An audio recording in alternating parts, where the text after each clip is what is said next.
Hello दोस्तों, स्वागत है आपका ज्ञान इंग्लिश विद ओमेंद्र में।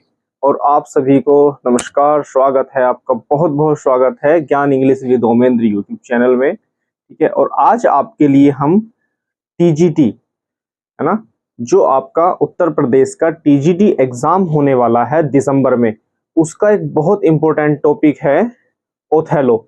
या आप ये भी कह सकते हैं कि हमने एक प्रीवियस वीडियो विलियम शेक्सपियर के लिए बनाई थी। विलियम शेक्सपियर की बायोग्राफी को हमने वहां से पढ़ा था। ठीक है, और विलियम शेक्सपियर का एक प्ले ओथेलो आपके लिए आज लेकर आए हैं। ठीक, और इसके विषय में जानेंगे, इसके बारे में पढ़ेंगे, सीखेंगे कुछ फैक्ट्स। ठीक है, आज की वीडियो जो रहेगी ओथेलो के विषय में, जो फैक्ट्स हैं उस विषय पर रहेगी आपकी। ठीक है, तो आइए बिना किसी देरी के स्टार्ट करते हैं आपका आज का टॉपिक, जिसका नाम है ओथेलो। ठीक है, देखिए ओथेलो आपका एक प्ले है विलियम शेक्सपियर का, है ना। विलियम शेक्सपियर के जब आप प्लेज पढ़ते हैं तो वहां 4 ग्रेट ट्रेजेडीज की बात होती है। किसकी बात होती है? 4 ग्रेट ट्रेजेडीज की बात होती है। और उन 4 ग्रेट ट्रेजेडीज में कौन कौन से आते हैं? हैमलेट, ओथेलो, मैकबेथ और किंग लियर। ये 4 प्ले आपके बहुत ज्यादा इंपॉर्टेंट हैं और आपके एग्जाम्स में बार बार इनसे क्वेश्चंस पूछे भी जाते हैं। ठीक है, तो इसीलिए आज हमने पहले हैमलेट प्ले लिया, सॉरी ओथेलो प्ले लिया है ना। ओथेलो एक प्ले लिया है जिसके विषय में आज हम पढ़ने जा रहे हैं। देखिए, जो आपका ओथेलो है ना, जो आपका ओथेलो है, ये कैरेक्टर है, ये प्ले है। और ये कैसा प्ले है? ये ग्रेट ट्रेजेडी है। विलियम शेक्सपियर की ओथेलो एक ग्रेट ट्रेजेडी है जो रिकॉर्ड्स मिलता है। हालांकि इनके जो प्लेज हैं उनका कोई एक्चुअल या फैक्ट्स बिल्कुल 100% श्योरिटी वाला जो रिकॉर्ड है वो नहीं मिलता है ना, रिटर्न का, कि ये ईयर जो लिखा हुआ है 1604 और 1605 ये एक्सपेक्टेड माने जाते हैं, है ना। कंफर्म नहीं है कि 1604 और 5 ही होगा, 1604 या 1605 में ही ये प्ले आया है ना, ऐसा कुछ कंफर्म नहीं है। तो इस तरह के क्वेश्चन भी आपके एग्जाम में नहीं आते हैं, क्योंकि अगर इस तरह के क्वेश्चन आएंगे तो वो कंट्रोवर्शियल क्वेश्चन हो जाएंगे और वो एग्जाम से बाहर कर दिया जाता है। ठीक है, तो लेकिन हमें जो बुक्स में हम देखते हैं तो ये डेट हमें मिलती है कि ओथेलो ग्रेट ट्रेजेडी 1604 और 1605 में हमें देखने के लिए मिलता है। ठीक है, सबसे पहले बात करेंगे कि इसकी सेटिंग की। जो प्ले है आपका वो कहां पर सेट है ना। सेटिंग का मतलब कौन सी जगहों पर उसको दर्शाया गया है, कौन सी जगहों के बारे में उसमें बताया गया है ना। तो ये वेनिस में और साइप्रस में, है ना। मोस्टली तो वेनिस में ये प्ले जो है इसकी सेटिंग मिलती है, लेकिन कुछ पार्ट है जब युद्ध का पार्ट आता है वहां इनको जाना पड़ता है, तो कुछ चीजें इनकी जो है साइप्रस में भी है ना। भाई स्टार्टिंग जो मिलेगी आपको साइप्रस से मिलती है, लेकिन बाद में ये युद्ध के लिए कहां जाते हैं? वेनिस जाते हैं। तो दोनों जगहों में इसकी सेटिंग को दिखाया गया है। ठीक है, और देखिए द मूर ऑफ वेनिस, इस प्ले को क्या कहा जाता है? सॉरी, प्ले को नहीं, ओथेलो को, है ना। जो इस प्ले का कैरेक्टर है ओथेलो, उसको क्या कहा जाता है? The Moor of Venice. Moor of Venice इसको कहा जाता है। ठीक है, इसकी थीम क्या है प्ले की? इस प्ले की थीम है जेलस और इनोसेंस।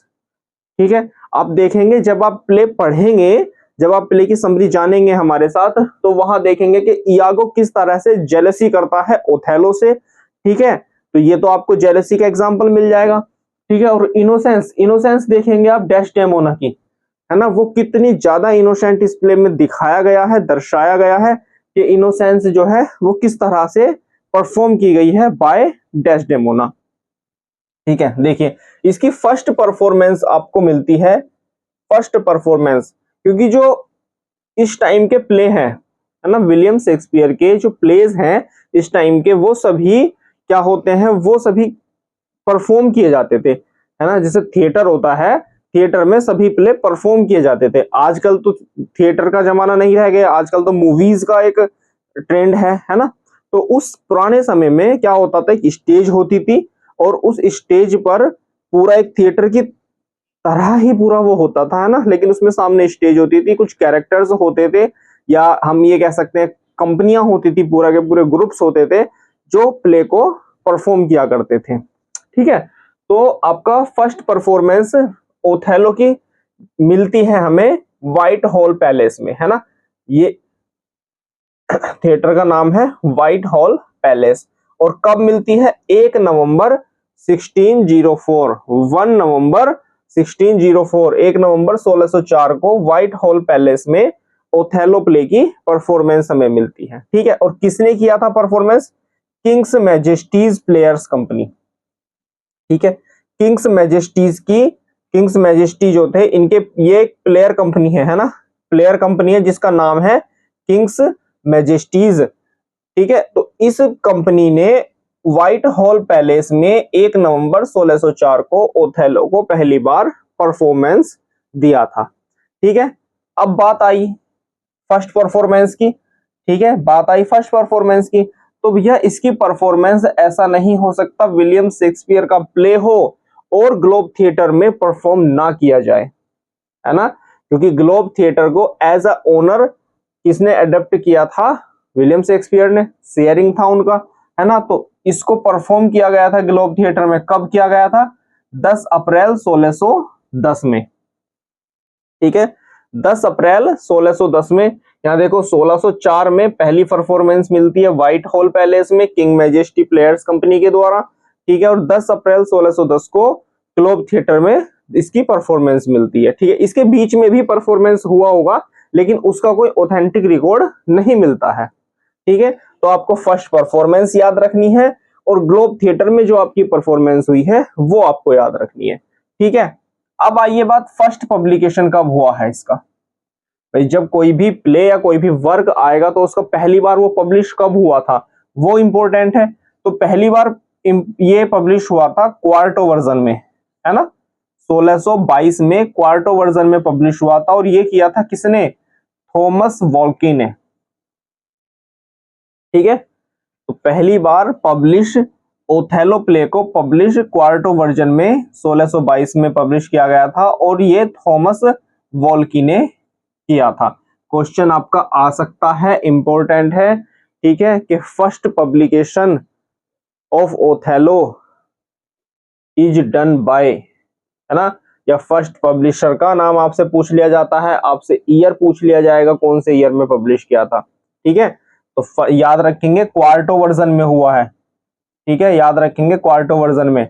सेकंड पब्लिकेशन कब हुआ है इसका? सेकंड बार ये दूसरी बार पब्लिश कब हुआ था? 1623 में। ठीक है, 1623 में विलियम शेक्सपियर का फर्स्ट फोलियो आया था, उसी में इसको पब्लिश किया गया था ओथेलो प्ले को। वहां केवल टोटल 23 प्लेस जो थे पब्लिश किए गए थे, लेकिन उस 23 प्लेस से कुछ प्लेस 17 या 18 प्लेस ऐसे हैं जो पहले से ही क्वार्टो वर्जन में पब्लिश कर दिए गए थे। ठीक है, इसके ऊपर एक सेपरेट अलग से वीडियो बना देंगे, है ना। तो 23 प्ले ऐसे थे जो फर्स्ट फोलियो में विलियम शेक्सपियर के आए थे 1623 में। और इसको किस किस ने पब्लिश किया था? इस फर्स्ट फोलियो को कंपाइल करने का काम किया था विलियम जैगार्ड ने, इसाक जैगार्ड ने और एडवर्ड ब्लॉन्ट ने। ठीक है, 3 मेंबर्स थे, विलियम जैगार्ड, इसाक जैगार्ड और एडवर्ड ब्लॉन्ट। तीनों ने मिलके विलियम शेक्सपियर के जो प्लेज थे उनका एक कलेक्शन तैयार किया, उनको कंपाइल किया, इकट्ठा किया और परमिशन के बाद 1623 में इन्होंने वो पब्लिश किया था फर्स्ट फोलियो। ठीक है, तो सेकंड पब्लिकेशन कब होता है इसका? 1623 में होता है। विलियम जैगार्ड, इसाक जैगार्ड और एडवर्ड ब्लॉन्ट मिलकर इसको पब्लिश करते हैं। ठीक है, बात क्लियर है यहां तक?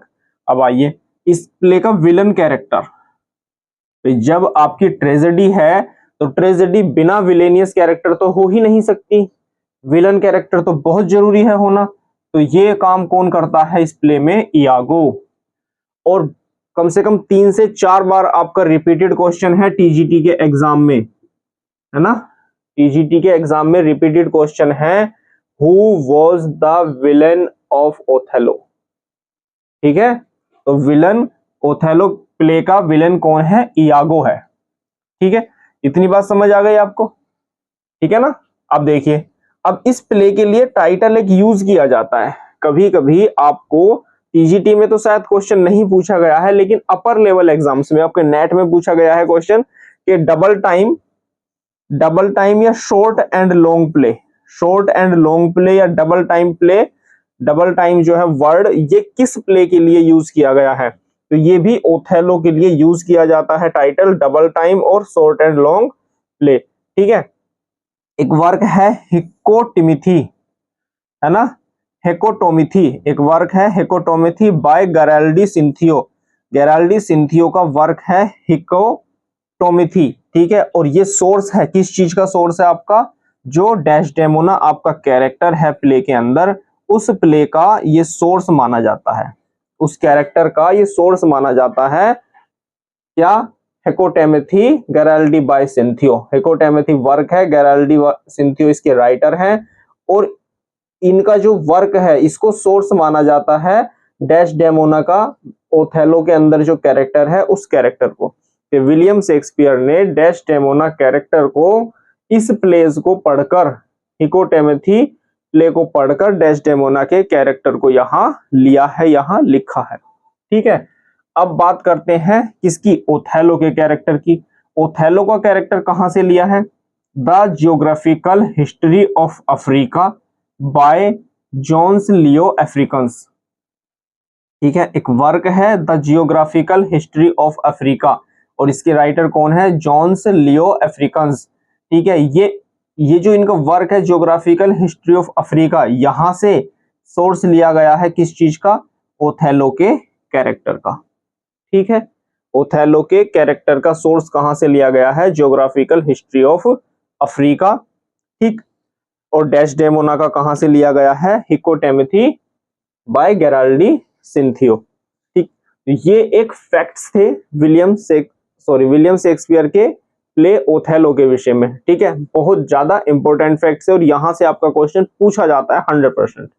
ठीक है, आइए कुछ स्टेटमेंट्स इस विषय में देख लेते हैं, किस राइटर ने क्या कहा है, और उसके बाद आगे देखेंगे। चलिए देखते हैं, आइए कुछ इंपॉर्टेंट कोटेशन देखते हैं ओथेलो विषय में, है ना, जो इसके बारे में कही गई है। थॉमस राइमर एक राइटर हैं आपके, थॉमस राइमर, इन्होंने इस प्ले की स्टडी के बाद क्या कहा है कि why was not called this, why was not this called, क्या नहीं कह सकते हम इसको ट्रेजेडी ऑफ हैंकरचीफ क्यों नहीं कह सकते हैं। जब इन्होंने थॉमस राइमर ने जब ये प्ले स्टडी किया, इस प्ले को पढ़ा, इस प्ले को रीड किया, तो उसके बाद इनको लगा कि जो पूरी ट्रेजेडी है, ये पूरी जो ट्रेजेडी है ये किस विषय में है, एक रुमाल के ऊपर ये पूरी ट्रेजेडी कही गई है ना, और एक रुमाल के शक के होने की वजह से ही ओथेलो डेस्डेमोना पर शक करता है और उसको मार देता है। ठीक है, तो इसीलिए इन्होंने ये कहा है कि ट्रेजेडी ऑफ हैंकरचीफ हम इसे क्यों नहीं कह सकते। ठीक है, देखिए जॉर्ज बर्नार्ड शाह ने इसको पढ़ा और इसके बारे में कहा है ओथेलो इज मेलोड्रामेटिक, है ना, कैसी है ये ट्रेजेडी, ये एक मेलोड्रामेटिक ट्रेजेडी है। ठीक है, एफ आर लेविस ने कैरेक्टर के विषय में कहा है, ओथेलो जो कैरेक्टर है, ओथेलो कैरेक्टर के विषय में एफ आर लेविस कहते हैं कि ये कैरेक्टर कैसा है, ईगोहिस्टिकल और ईगोडिस्टिकल, है ना, अपने ईगो में रहने वाला एक कैरेक्टर है ये किसने कहा है, आपके एफ आर लेविस ने। ठीक है, तो ये इंपॉर्टेंट कुछ कोटेशन है। आइए इस प्ले के कुछ इंपॉर्टेंट सीन है ना, इस प्ले के कुछ इंपॉर्टेंट सीन है जो एग्जाम्स में टीजीटी में भी आपके रिपीट हुए हैं क्वेश्चन इस सीन से। ड्रिंक सीन पूछा गया है, ग्रीन आइड मॉन्स्टर सीन पूछा गया है ना, तो कुछ सीन इंपॉर्टेंट है, इसके विषय में बात करते हैं। पहला है रिजेंटमेंट सीन, है ना, पहला है रिजेंटमेंट सीन, ये आपका एक्ट फर्स्ट और सीन फर्स्ट में दर्शाया गया है। ठीक है, एक्ट तो देखो मैंने पूरा लिखा हुआ है, एस का मतलब है सीन, है ना, एस का मतलब है सीन। ठीक है ना, तो एक्ट फर्स्ट और सीन फर्स्ट में आपको ये रिजेंटमेंट सीन मिलेगा। ठीक, दूसरा है आपका the court of Venice, the court of Venice, ये आपका कहां मिलेगा, एक्ट फर्स्ट में ही है, सीन थर्ड है। ठीक है, ड्रिंक सीन आपका एक्ट सेकंड में है और सीन थर्ड है। ग्रीन आइड मॉन्स्टर, ये सीन आपको कहां मिलेगा, थर्ड एक्ट में, तीसरे एक्ट में मिलेगा, और सीन भी तीसरा ही है आपका, है ना। आप इनको कैसे याद रख सकते हैं, चलो पहले ये पढ़ लेते हैं। इनफिडेलिटी प्रूफ, इनफिडेलिटी का जो यागो जब अपना विलेनियस कैरेक्टर में पूरा घुसता है और जब पूरा जो है इनफिडेलिटी मतलब उसको जो है डेस्डेमोना को ये प्रूफ कर देता है कि ये चरित्रवान नहीं है ना, इसका कैरेक्टर अच्छा नहीं है। तो ये बात कहाँ आती है? एक्ट 4 सीन फर्स्ट में। और मर्डरिंग ओथेलो जब गुस्से में आकर बिना सच को जाने हुए जब मर्डर करता है तो वो सब बातें कहाँ आती हैं? एक्ट 5 में सीन सेकंड में। ठीक है, आप इनको देखिए ऐसे याद कर सकते हैं। रिजनमेंट सीन क्या है आपका? 11 है ना। मर्डरिंग सीन क्या है आपका? इसमें है 52। ये आपका एक्ट हो गया, ये आपका सीन हो गया। इनफिडेलिटी प्रूफ, इनफिडेलिटी प्रूफ कौन से एक्ट में और कौन से सीन में होता है? 41 एक्ट 4 सीन फर्स्ट। ठीक है, ड्रिंक सीन आपका, ड्रिंक सीन कहां होता है? 23 सेकंड, एक्ट सेकंड और सीन थर्ड। ठीक है, तो इस तरह से आप इनको याद रख सकते हैं। बाकी याद करने का देखिए कोई ऐसी शॉर्ट ट्रिक नहीं है, कोई ऐसा जादू टोना नहीं होता कि जिस तरह से आप एकदम मैं यहां से बोलो और आपके दिमाग में छप जाए। ऐसी कोई विधि नहीं है, विश्वास करो। हम 1 घंटे में शेक्सपियर घोल के पिला देंगे, है ना। तो ये सब बातें वेस्ट हैं, व्यर्थ हैं, कोई फायदा नहीं है इन सब चीजों से। केवल आपको कंटेंट अच्छे तरह से याद होगा बार बार रिपीटेशन से, बार बार पढ़ने से, बार बार रिवाइज करने से, उनको लिख कर देखने से। इससे अच्छा तरीका, बेहतरीन तरीका कोई नहीं है दुनिया में किसी भी चीज को याद करने का। बाकी कोई कुछ भी कहता रहे, वो सबकी अपनी एक थिंकिंग है। ठीक है, तो ये ओथेलो के विषय में कुछ फैक्ट्स थे। और हाँ, एक चीज और है, स्पेस हमारे पास कम पड़ जाता है। एक इंपॉर्टेंट बात और है, जो आपका प्ले है ओथेलो, है ना, ये जो प्ले है इस पर एक फिल्म बनाई गई है ना। एक हिंदी फिल्म बनी है इस पर, जिसका नाम है, स्पेलिंग ध्यान रखना, ओमकारा नहीं है, ओंकारा है ना। फिल्म का नाम है ओंकारा। ये 2006 में आई है।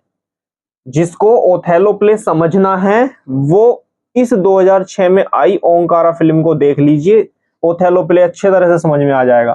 ठीक है, और किसके द्वारा आई है? विशाल भारद्वाज, विशाल भारद्वाज के द्वारा ये फिल्म आई है। और इसमें कैरेक्टर किसने प्ले किया है? कैरेक्टर इसमें प्ले किया है हीरो का अजय देवगन, अजय देवगन, ठीक है, और करीना कपूर।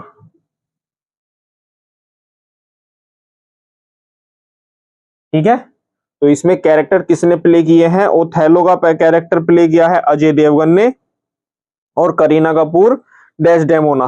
ठीक है, ये फिल्म आप देख सकते हैं। इस फिल्म से आपको ओथेलो जो प्ले है आपका, उसकी पूरी जानकारी मिल जाएगी। ठीक है, तो याद रखना है, हिंदी फिल्म ओंकारा जो है वो ओथेलो पर बनी हुई है। 2006 में आपकी ये फिल्म आई है विशाल भारद्वाज के द्वारा। विशाल भारद्वाज के निर्देशन में, डायरेक्टर जो थे इसके विशाल भारद्वाज थे, और इसमें हीरो अजय देवगन है और करीना कपूर है। ठीक है, तो ये आपको याद रखना है बहुत अच्छे तरह से, क्योंकि ये क्वेश्चन भी आपके टीजीटी के एग्जाम में पूछा गया है ना। कौन सी फिल्म है जो इस प्ले पर, ओथेलो प्ले पर बनाई गई है? विच हिंदी फिल्म, है ना, फिल्म्ड ऑन प्ले ओथेलो। तो ये आपके टीजीटी में आया है, इसीलिए आपको ये बता दिया गया है। ठीक है, ये कुछ फैक्ट्स थे, इंपॉर्टेंट चीजें केवल ओथेलो प्ले के बारे में, ये सभी फैक्ट्स आपको बता दिए हैं। ठीक, नेक्स्ट वीडियो आपके लिए लेकर आएंगे, वो डिपेंड करता है आपके रेस्पॉन्स पर। बिल्कुल स्पष्ट बात है एकदम। अगर आपकी हमारी आज की इस वीडियो पर रेस्पॉन्स आपका अच्छा आता है तो कमेंट सेक्शन में लिखिए कि हम ओथेलो की समरी लेकर आए। ठीक है, ओथेलो के कैरेक्टर्स और उस कैरेक्टर से रिलेटेड समरी, पूरा एक ग्राफ बनाकर आपके लिए लेकर आएंगे, अच्छी तरह से आपको समझाया जाएगा। ठीक है, तो आज के लिए सेशन यही है, यही रोकते हैं, इतना ही बस आज के लिए। वीडियो अगर अच्छी लगे तो वीडियो को लाइक जरूर कीजिए, कमेंट सेक्शन में बताइए कि कहीं कोई दिक्कत तो नहीं है। ठीक है, और ओथेलो की अगर आपको समरी और कैरेक्टर्स के विषय में भी एक नए रूप में आपको पढ़ना है तो हमें कमेंट सेक्शन में कमेंट जरूर कीजिएगा। अगर आप चैनल पर नए हैं तो चैनल को सब्सक्राइब कीजिए, वीडियो अच्छी लगे तो लाइक जरूर कीजिए। ठीक है, धन्यवाद, आज के लिए इतना ही।